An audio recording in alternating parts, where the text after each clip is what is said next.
Okay. Okay, so which were the two changes planning? I don't know. You don't know. Okay. You start the game right according to this. Yeah, we're just following that. Yeah, and what should I say? Daily meditation, 5 minutes. Whatever you want. Okay. But I'm gonna need that when it comes time Sure. for I'm giving it to you.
Hello.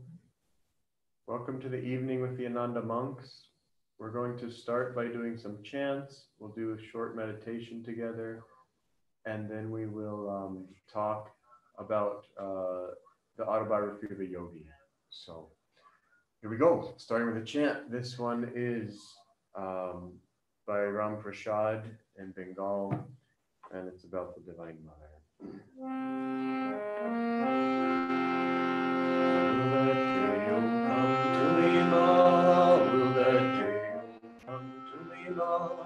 When saying mother dear, my eyes will forgive. When saying mother dear, my eyes will forgive. Wisdom will blossom forth, darkness will steal away. Wisdom's lotus will blossom forth, darkness will steal away. Steal away, steal away, steal away, lost, steal away. Steal away, steal away, steal away, lost, steal away. 1,000 Vedas do declare divine mothers everywhere. 1,000 Vedas do declare divine mothers everywhere. Sri Rama says, my mother everywhere. Sri Rama says, my mother everywhere stays.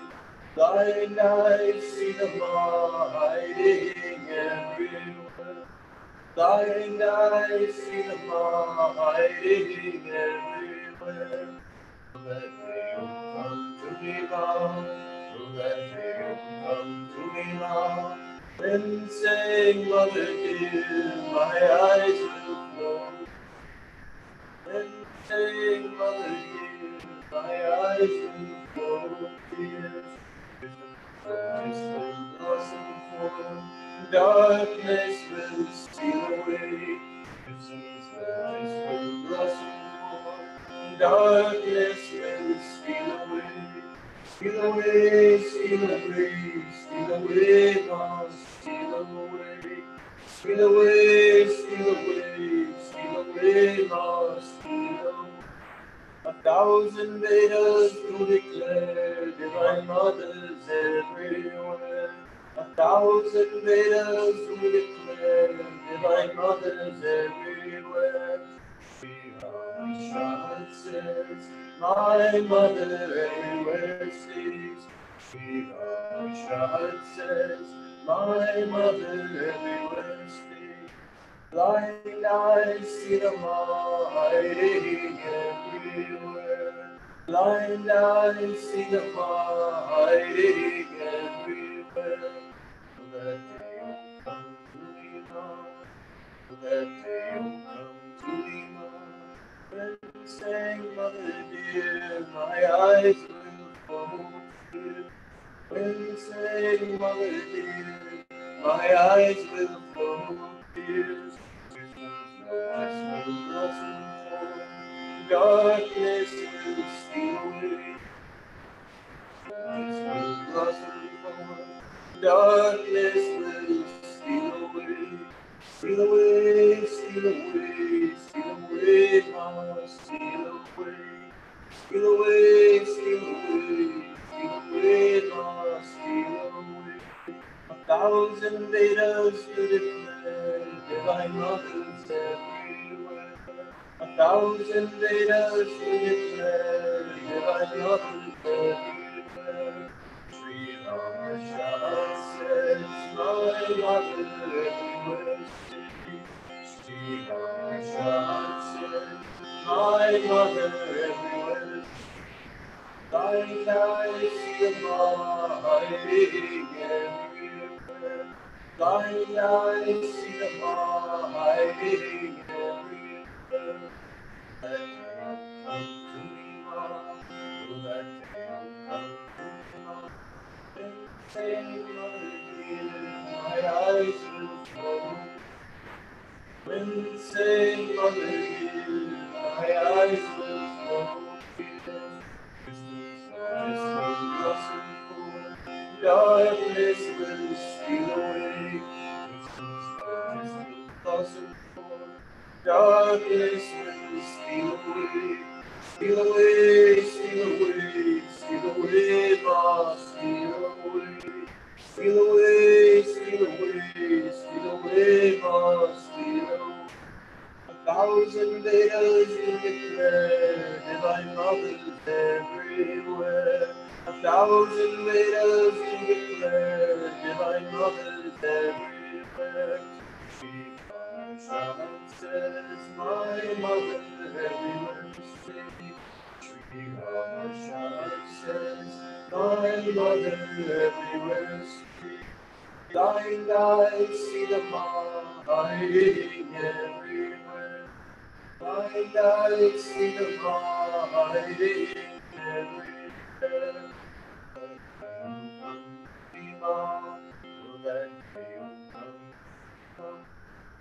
Say, mother dear, my eyes will flow tears. When you say, mother dear, my eyes will flow tears. Darkness will steal away. Darkness will blossom forth. Darkness will steal away. Steal away, steal away, steal away, Lord, steal away. Steal away, steal away, steal away, Lord, steal away. Steal away, steal away, steal away, Lord, steal away. Steal away, steal away, steal away, Lord, steal away. Steal away, steal away, steal away, Lord, steal away.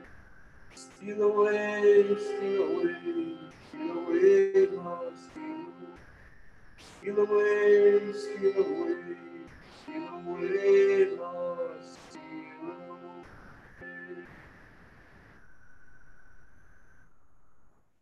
Let's pray together. Divine Mother, Divine Mother, Heavenly Father, Heavenly Father, Friend beloved God, friend beloved and God, Jesus Christ, Jesus Christ, Babaji Krishna, Babaji Krishna, Lahiri Mahashaya, Lahiri Mahashaya, Swami Shri Yukteswar, Swami Shri Krishna, our beloved Guru, beloved Guru, Paramahansa Yogananda, Paramahansa Yogananda, and saints of all religions, saints of all religions, we humbly bow to you all. we humbly bow to you, Divine Mother, Divine Mother. steal into our heart of hearts, Steal into our hearts of hearts, steal into our consciousness, steal into our conscience, that we may understand that we may understand that it is you that it is you who is doing everything. who is doing it. Om Shanti Shanti Shanti. We'll do some more chanting now. This chant is very simple. Listen, listen, listen to my heart song.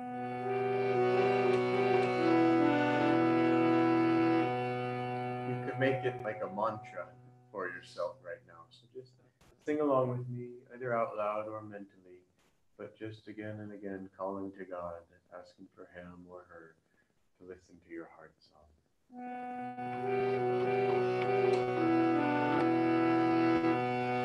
Listen, listen, listen to my heart song.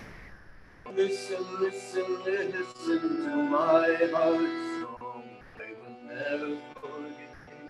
I will never forsake thee. I will never forget thee. I will never forsake thee. Listen, listen, listen to my heart song. Listen, listen, listen to my heart song. I will never forget thee. I will never forsake thee. I will never forget thee. I will never forsake thee. Listen, listen, listen to my heart song. Listen, listen, listen to my heart song. I will never forget thee. I will never forsake thee. I will never forget thee. I will never forsake thee. Listen, listen, listen to my heart song. Listen, listen, listen to my heart song. I will never forget. I will never forsake thee. I will never forget. I will never forsake thee. Listen, listen, listen to my heart. Listen, listen, listen to my heart song. I will never forget. I will never forsake thee. I will never forget thee. I will never forsake thee. Listen, listen, listen to my heart. Listen, listen, listen to my heart song. I will never forget thee. I will never forsake thee. I will never forget. I will never forsake. Listen, listen, listen to my heart. Listen, listen, listen to my heart song. I will never forget thee. I will never forsake thee. I will never forget thee. I will never forsake thee. Listen, listen, listen to my heart song. Listen, listen, listen to my heart song. I will never forget thee. I will never forsake thee. I will never forget thee. I will never forsake thee. Listen, listen, listen to my heart song. Listen, listen, listen to my heart song. I will never forget thee. I will never forsake thee. I will never forget thee. I will never forsake thee. I will never forget. I will never forsake thee. I will never. I will never forsake.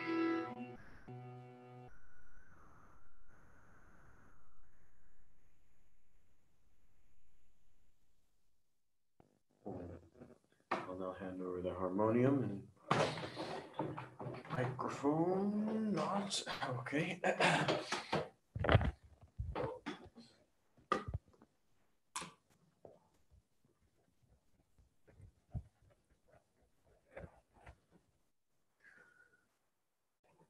So this is one more mantra for you now. The next chant is I want only thee. So please join me. Yeah. Let's sing to the Lord.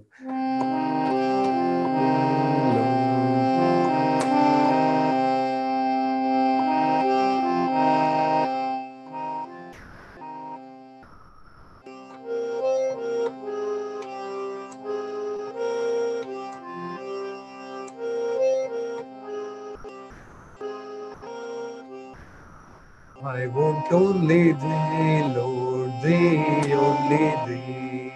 I want only thee, Lord, thee, only thee. I want only thee, Lord, thee, only thee. I want only thee, Lord, thee, only thee. I want only thee, Lord, thee, only thee. I want only thee, Lord, thee, only thee. I want only thee, Lord, thee, only thee. I want only thee, Lord, thee, only thee. I want only thee, Lord, thee, only thee. I want only thee, Lord, thee, only thee. I want only thee, Lord, thee, only thee. I want only thee, Lord, thee, only thee. I want only thee, Lord, thee, only thee. I want only thee, Lord, thee, only thee. I want only thee, Lord, thee, only thee. I want only thee, Lord, thee, only thee. I want only thee, Lord, thee, only thee. I want only thee, Lord, thee, only thee. I want only thee, Lord, thee, only thee. I want only thee, Lord, thee, only thee. I want only thee, Lord, thee, only thee. I want only thee, Lord, thee, only thee. I want only thee, Lord, thee, only thee. I want only thee, Lord, thee, only thee. I want only thee, Lord, thee, only thee. I want only thee, Lord, thee, only thee. I want only thee, Lord, thee, only thee. I want only thee, Lord, thee, only thee. I want only thee, Lord, thee, only thee. I want only thee, Lord, thee, only thee. I want only thee, Lord, thee, only thee. Want only thee, Lord, thee, only thee. I want only thee, Lord, thee, only thee. I want only thee, Lord, thee, only thee.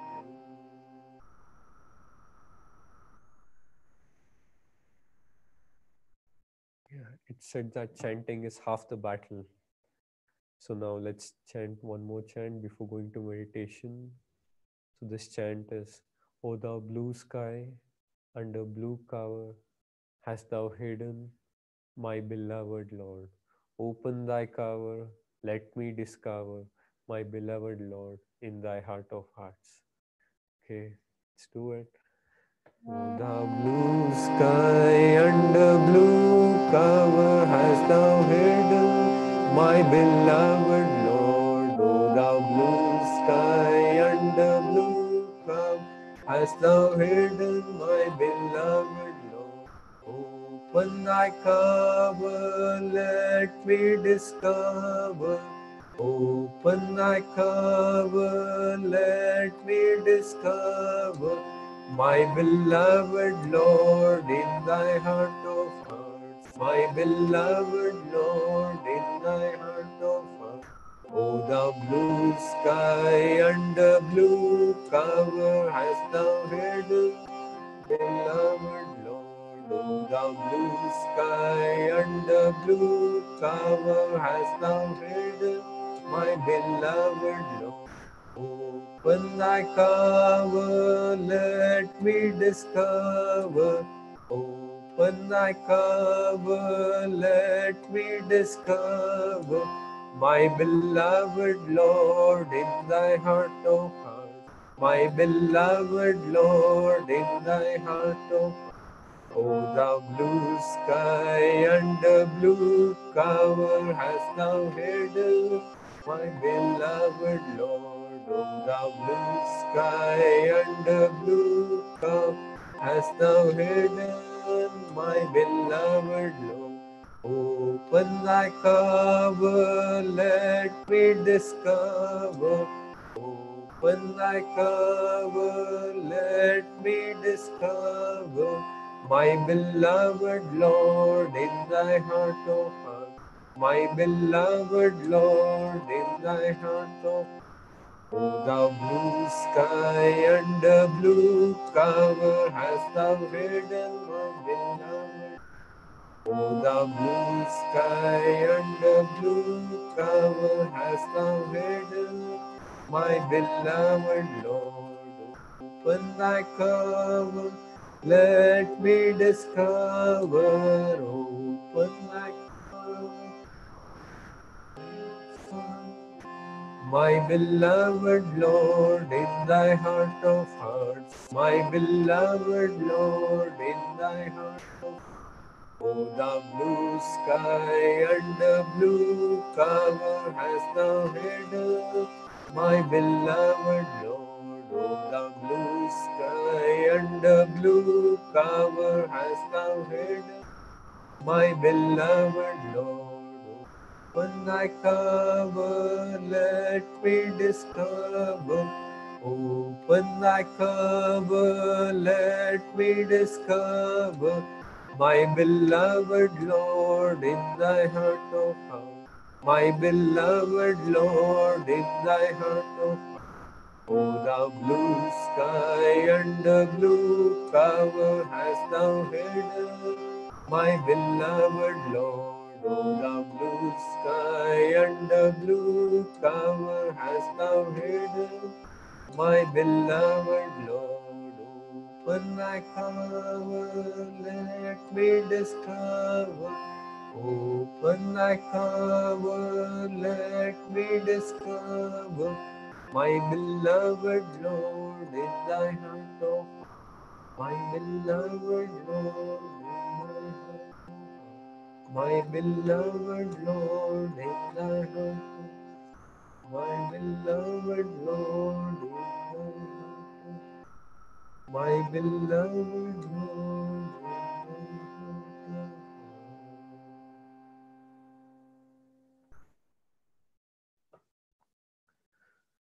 Now let's take this chant deep within us and let's meditate for a few minutes. Try to feel the God's presence.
So, welcome again to the autobiography of the yogi wisdom app.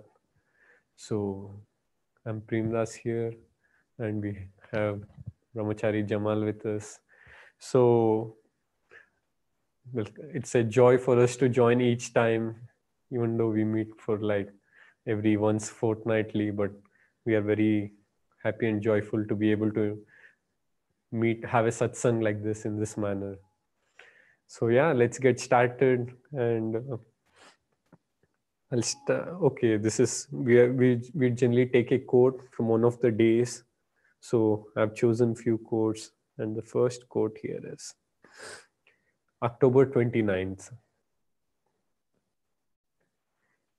A child is in his natural setting amidst the flowers and the songbirds.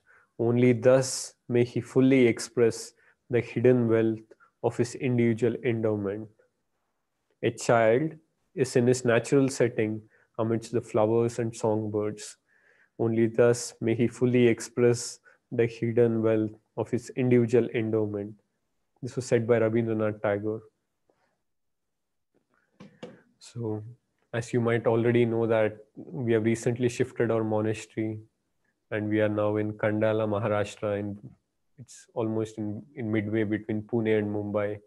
So we have got a place which is more in rural setting and forest, and where we can, yeah, as been expressed here, listen to the birds, singing of the birds, as well as this natural setting of hills, mountains surrounding us. So yeah, we feel that this this unrest in the city which you feel, there's a total peace which follows this place. And whenever we go to city, we appreciate this place more and more. Yeah, we really like to serve, go to cities, but also we also know that everybody just feels better when they are in the natural setting. So here, let me go more deeper. So now Rabindranath Tagore and Paramahamsa Yogananda ji had met in the Shantiniketan school. Once Rabindranath Tagore invited Paramahamsa Yogananda ji for his Shantiniketan school, and there they were discussing about their both schools. At this time, even Master had opened his own school, which was based on yoga teachings mainly, and in Shantiniketan it was more on the natural settings, music, and yeah, natural thing. So they were having fun time discussing how their childhood was and why Rabindranath Tagore really opened this school, because when he was in his fifth grade, he could not take any more the way the syllabus was happening. He just quit his studies, not really quit, he just moved out, and now he brought up this new system, which is wonderful way to do it. And if I remember, last year we had gone on a pilgrimage to Kolkata. So in this group, and there was this J.C. Bose, Jagdish Chandra Bose house is like a museum. We got chance, an opportunity to visit that place, and we were climbing up the stairs. And there in one room, the guide who was showing us the place showed us that these two chairs here was the place where J.C. Bose and Rabindranath Tagore used to chat or have their chai. And I just felt like when I went there, I felt strongly. Yeah, there was some, I can't express in words merely how the place felt, but it was very powerful. I would recommend you whenever you go there. So many iconic figures lived during Paramahamsa Yogananda ji time, and all the people he met in Kolkata. There were a lot of people. Okay, so I'll pass it on to. Yeah. Thanks, Premdas. So this is going to be interesting because Premdas was just talking about being in harmony with nature. And now I'm going to talk about surmounting all of nature. But, you know, the first step before we can overcome all of creation is to get in harmony with it. And we're not going to just escape delusion by saying, I want none of this. That method, it just simply doesn't work, because that method actually is like saying, God, your creation's no good. And it just doesn't work from what I've seen. That we have to accept God's creation as it is and learn to enjoy the parts of it that do work, and learn to be in harmony with it. And in fact, we gain a power from nature, from the birds, that helps uplift our spirit and helps us to rise more into God and see that God is that power that's created everything and that we too have that power within us. Anyway, this is from October 30th, and this is: to surmount Maya was the task assigned to the human race by the millennial prophets. To rise above the duality of creation and perceive the unity of the Creator was conceived of as man's highest goal. The first thing that comes into my mind when I read this is that so often we get on the spiritual path and we're so grateful that God has given us this gift or that gift. But really, the thing is it's fine. We want to appreciate the gifts God has given us. But above all is to love the giver of the gifts and to go beyond those. Paramahansa Yogananda put it as thus, that if there's a naughty baby, the mother might give it a doll or a piece of candy. But the naughty baby might look at it from, no, no, I want my mother. I don't want the candy or the doll or whatever the case may be. And so really that is our highest goal, is to learn how to want, how to have devotion for God, how to love God. So now I chose this one because to surmount Maya was the task assigned to the human race by the millennial prophets. Master makes this very non-sectarian. It isn't about Krishna said this or Christ said this. It's any prophet. And he puts the word millennial that makes you think these are the prophets that have been around for thousands of years. So when there's a truth that is uttered by a saint and then it goes on for thousands and thousands of years, and if it lines up with the scriptures and what the other ones have said also for thousands and thousands of years, you can take it as being a truth.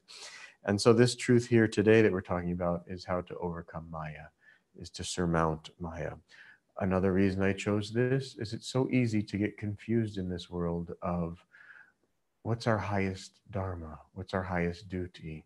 That this particular day, so many things were coming during the work day that I knew that I had to prioritize of what are the most important things to get done. But we also have to look and prioritize our life. And it's so easy to think that we're going to do this task or that task, even for the guru. And we should do what the guru asks us to do, of course.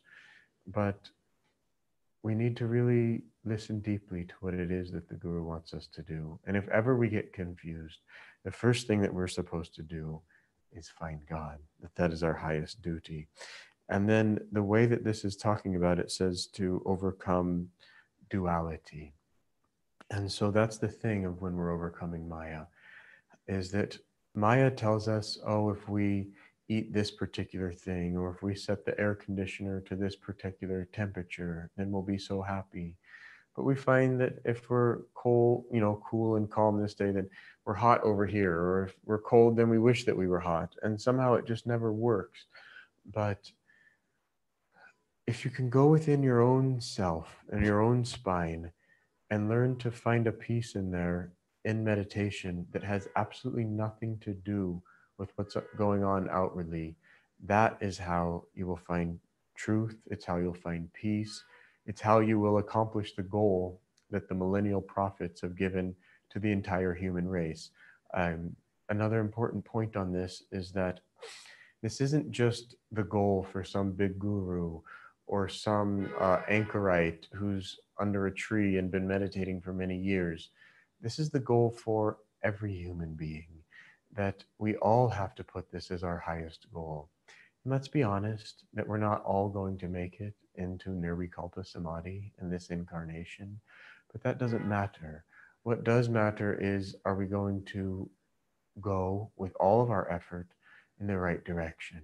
And it takes all of our effort. That it's not enough to just think, oh, well, maybe when my karma gets better or the stars line up or when I feel better, then, I'll make a more better effort towards finding God, towards overcoming duality.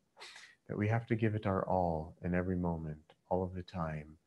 And then the last thing, and then I'll turn it back over to Premdas, that I want to talk about is this overcoming duality. That the easiest way, the best way to do this is in meditation. Number one, you can do just with Hong Sa, just by watching the breath. But as the breath starts to calm down, duality itself starts to calm down. It seems like it's out there that's moving up and down and back and forth so wildly, but actually it's on the inside, and it's our reactions to that that are moving up and down so wildly. So we learn how to calm those. In the future here today, I'll talk about Kriya, so I won't even talk about that now. I'll hand this back over to Premdas, and we'll move on to the next day in the app.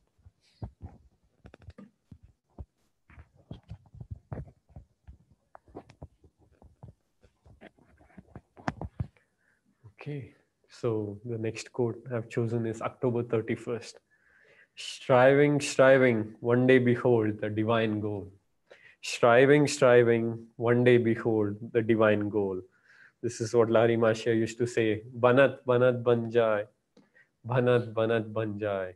So, yeah, this is true in any field. For example, but Larry Marcia always kept the goal highest. So, striving, striving until you reach God, not to give up. Same on the lines of what Jamal was saying about we should try, yeah, even though not everyone will make up to Nirvikalpa Samadhi, but at least becoming a Jivan Mukta is what everyone should strive for.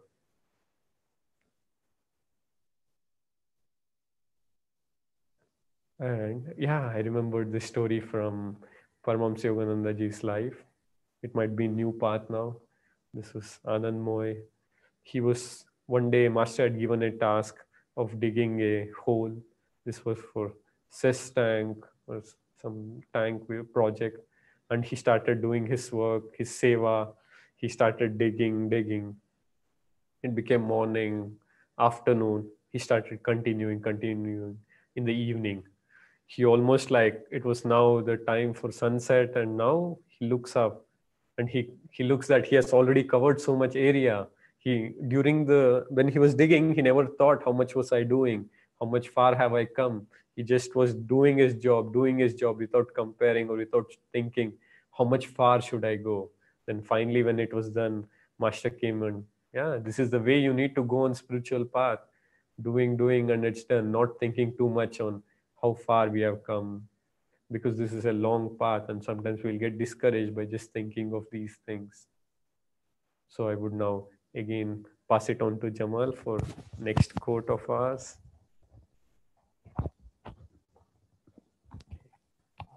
You know, I'll just speak a moment on this doing, done.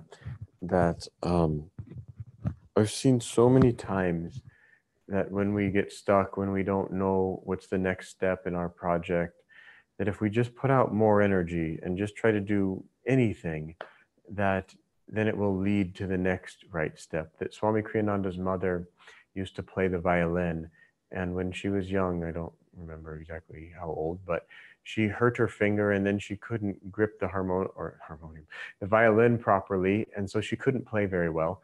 But she said to Swamiji that if something's worth doing, uh, it's worth doing poorly.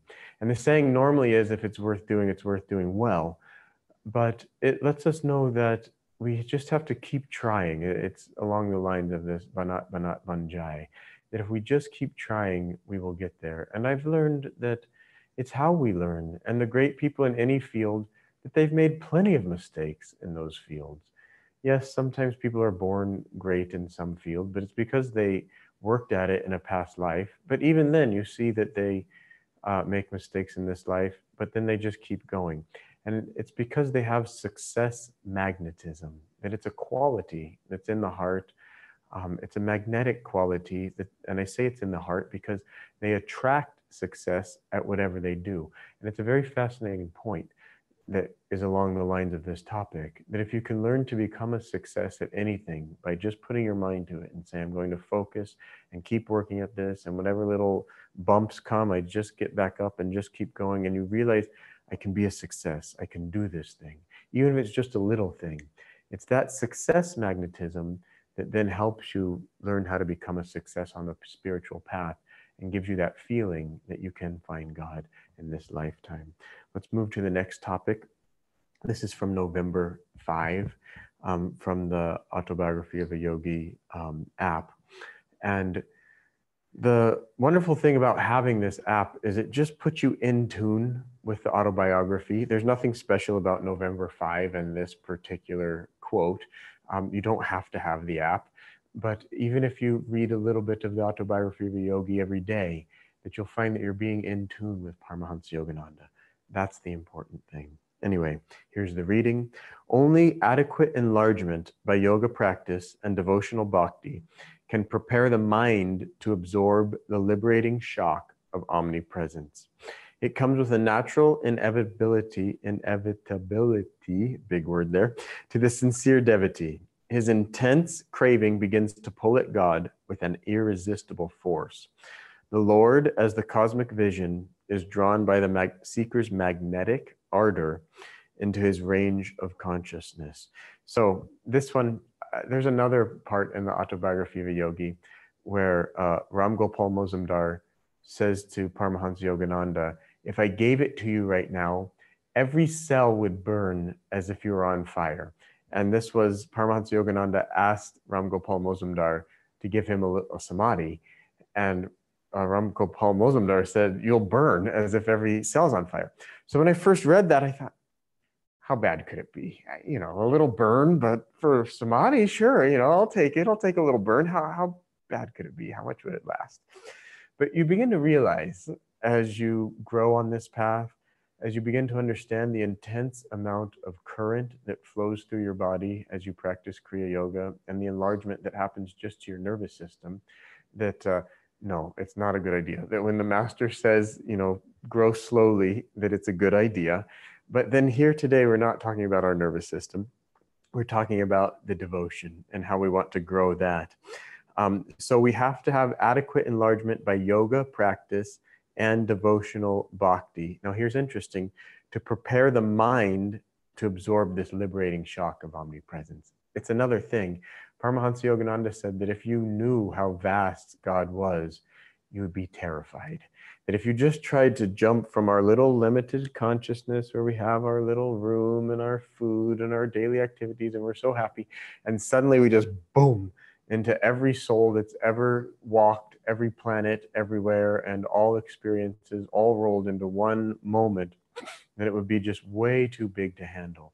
And so if it just happened like that to some average person, but we slowly begin to grow our sense of who we are through Kriya Yoga. We slowly begin to expand our heart, and we want in a heart quality to begin to love something bigger than our little family. Yogananda ji used to joke, us four and no more in a little family. But our love begins to expand to our city, to our nation, to our planet and beyond, and even to the animals, to the spiders. That you want the best for every living thing everywhere. And as your heart begins to expand like that, now God's getting to a point where he can start coming into your life and showing you, yes, you are all these things that you're beginning to love and care about. And as your love begins expanding in your heart like that, you begin calling God, as this says, I believe it says, with an irresistible force, which is just such beautiful words. Because when we start wanting God, you know, some people want God because they want wisdom. Some people want God because they want joy. Some people want peace. However, whatever you want, but you think, now how do I get him? Well, this is the way that we need to cultivate devotion. We need to grow this intensity in our heart more and more. And then that will pull at God with an irresistible force. And then here, Paramahansa Yogananda says, the Lord is drawn by the seeker's magnetic ardor into his range of consciousness. But interestingly, he says the Lord as the cosmic vision. That I think we've all read the Gita, and we know that when Krishna gives Arjuna that vision of what it's like to be in cosmic consciousness, what it's like to be omnipresent in all living beings everywhere, and even that which we think is inanimate, that in that state it's said that the saints are feeling themselves even in the rocks and the trees and the breeze, everywhere, everywhere, that we will get that vision and that feeling more than even you think of it as a visual sight. We'll get that feeling when we begin to love God and want God, back to the point I made earlier, not for his gifts, but for him himself. that he is that consciousness. He is that all-pervading energy that's everywhere. But the interesting point here is that if you seek him only for that experience of samadhi, somehow you'll see that he's just hiding and hiding. But if you seek him for his love, and if you seek God because you realize that all of this is duality and that you're seeking the highest love, that you'll find him. Anyway, enough on that. Again, let me hand this back over. Not sure which one that one is. And I'll hand over the microphone.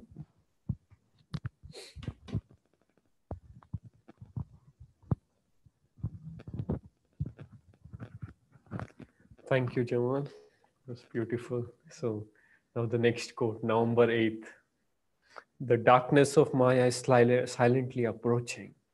Let us hie homeward within. The darkness of Maya is silently approaching. Let us hie homeward within. With these words, at dusk, Sri Yukteswarji constantly reminded his disciples of the need for Kriya Yoga. How true this is. This is, for example, now in the context here, it's being told that dusk is approaching, and let's go within. Like I've heard this famous, like many people, yogis tell this. What is day for normal person? What is night for a person, common person, is day for a yogi. That's when yogi gets back to his inward state and tries to experience, to go deep in his consciousness in meditation. For example, yeah, I also heard that from today while discussing with Jamal in the morning about the same thing, how important it is to go within. Because many problems are just solved by going within and trying to find the answer and coming from inside out, rather than trying to solve on the outside plane, which we won't understand so well until we try to see it from that bird's view, which will happen when you're going inside, because then the God's consciousness will lead you to proper solutions. How can we do this? So yesterday in one of our monastery, we also have this satsangs happening. After dinner, we generally sit together and Devashiji generally enlighten us regarding different topics. And this topic came up, where seclusion.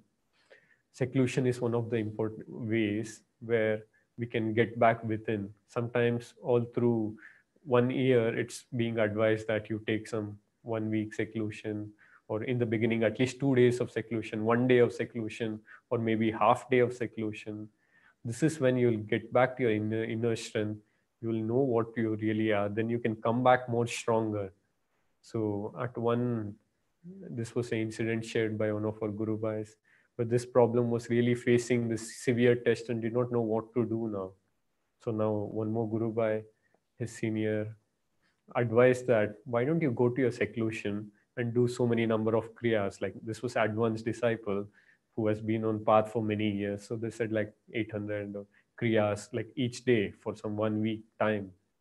So now this disciple, yeah, this was a severe test and did not know what to do. So the disciple took the seclusion, then he did his part, like each day kriyas, and by the end of 1 week, then that person came back, and all through the next year, the person said the test did not appear back until 6 months later.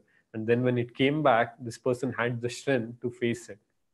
How wonderful it is, just by the inner strength, even by a little meditation, whatever I'm practicing, I'm facing, it's been really helpful for all the challenges that comes up, even in day to day, any situations, how calmly you can receive. These are the smaller gifts now, or like Jamal said, but we should always aim for that bigger gift of joy, bliss, Divine Mother herself. Okay, with this, I'll pass it on to Jamal.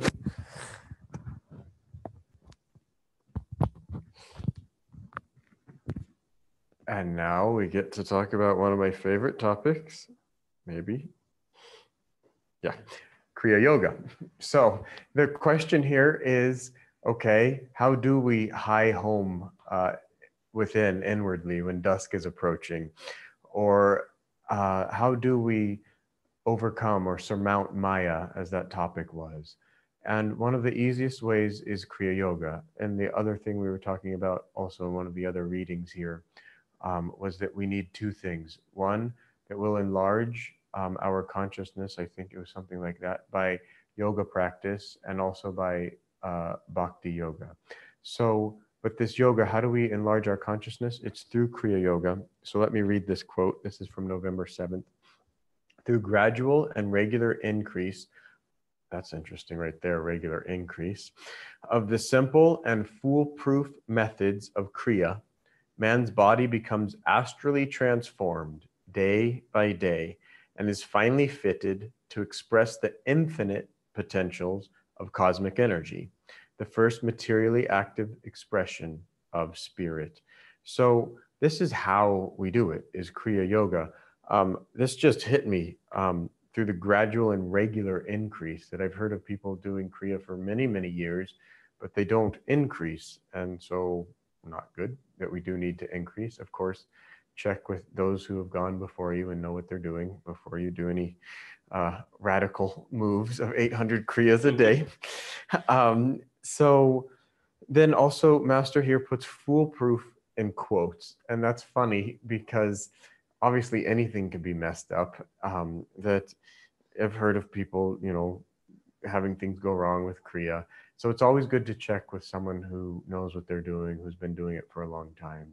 And more than that, even doing it for a long time, who you see in what they do in their eyes and how they live their life, that it has transformed them. Another thing, I chose this because there was a time in my life where I'd been doing Kriya for a few years. And I was just wondering, is this thing working? Is something happening here that I feel a little more peace? But I'm reading all these things about people, dematerializing their body, and I don't really seem to be that far along. Is this working?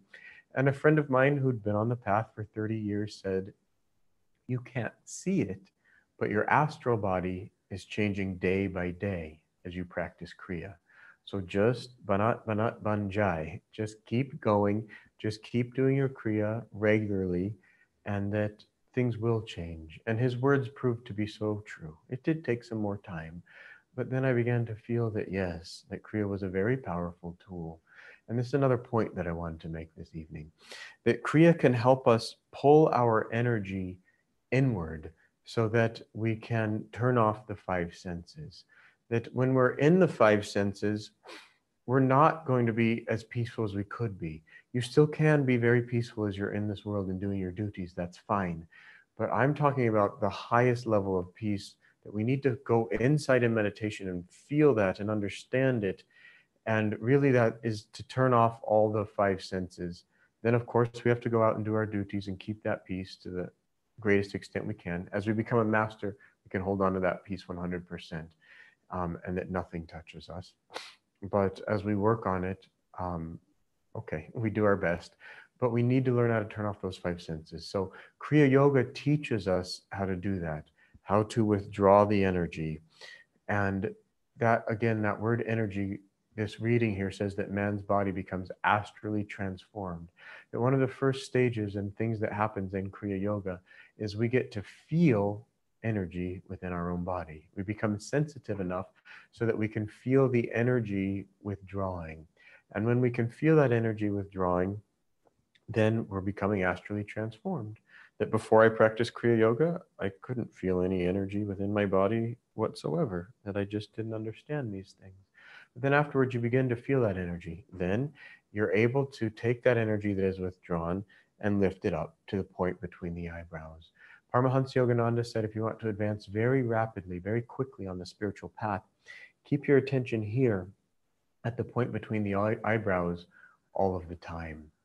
And that really is the way for us to make rapid spiritual progress. And it's an important point, really, because it's difficult to keep your attention here all of the time. But it's very important. And here's something for us to think about. That energy, it can go in all kinds of directions. As a yogi, we're trying to think that in general, we want to withdraw our energy, as I was saying, Kriya would help us do. So we want to bring it in, and then we want to bring it up.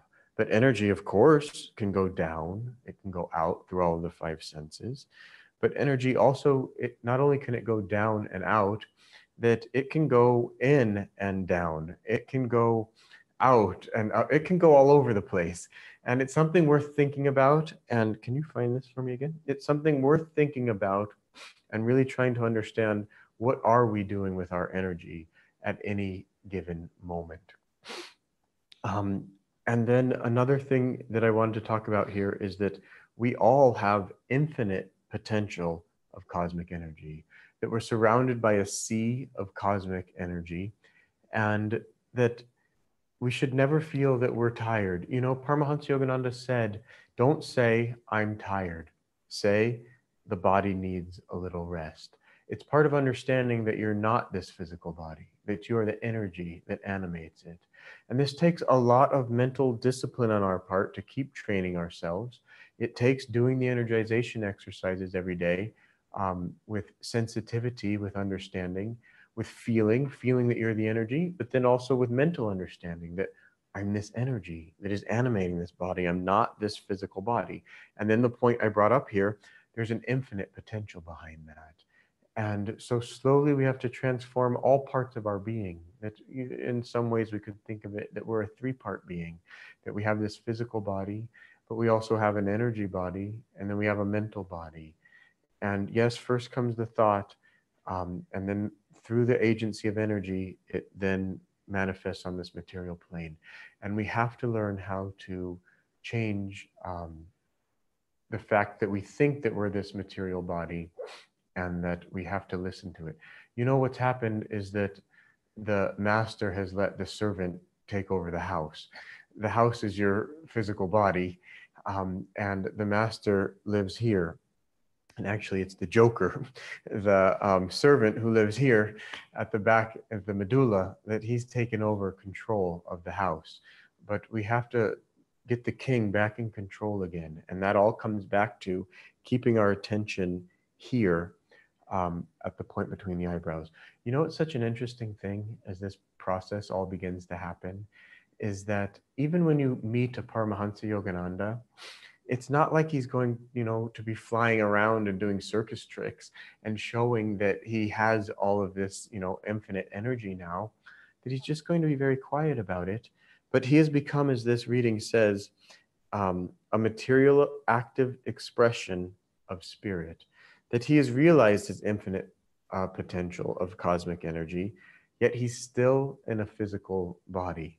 And to me, that's just fascinating. There was a time when Swami Kriyananda was thinking these things through deeply, and he was wondering, how can God be in there, thinking in Paramahansa Yogananda's body, and yet God, who's in Paramahansa Yogananda's body and who is completely 100% omnipresent, is also in this body, animating this body, aware of all of the thoughts in this mind. How could he be in there and in here?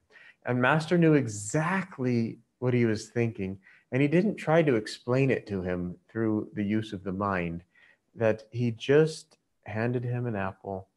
And I see that as that there's some things that we're not going to understand through our intellect, that we have to understand it on a deeper level, through intuition, through energy, um, through becoming one with everything rather than just trying to think it through. So it's important to think these things through, but at the same time, we also have to do our homework. And back to this reading then one more time, that doing your homework here means gradual and regular increase of the simple and foolproof methods of Kriya. So if we learn Kriya, and if we do Kriya every day, that's half the battle. But then the other half of the battle here is devotion, that you have to have both of these. And if you have both aspects, devotion and Kriya Yoga, this is spiritual mathematics.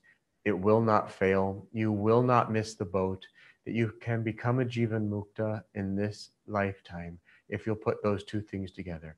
It takes a lot of discipline. It takes a lot of willpower, and you have to do it. That it's not enough just to hope through devotion that God is going to do it, that you have to do your Kriyas every day. But then it's also not enough. I have one more minute and I'm taking it. That Paramahansa Yogananda had a disciple. I'm not going to say his name, But he read in the autobiography of a yogi that if you do 1 million kriyas, that you can achieve liberation. He had a tremendous willpower. He did those 1 million kriyas.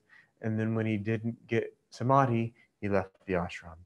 And so Paramahansa Yogananda said he was like a merchant saying, if I give you this amount of money, then you'll give me this particular product. And he'd been missing the devotion side. So he was right on in his willpower to do those 1 million kriyas, but he also lacked that. So you'll find your own balance in these two. And the more you go, the more you'll grow, and the more happy you'll become as you grow in God's light. Thank you for joining us. Is there anything you want to close with or say? Go with joy. Yeah. Yeah, go out with joy. Thank you for joining us.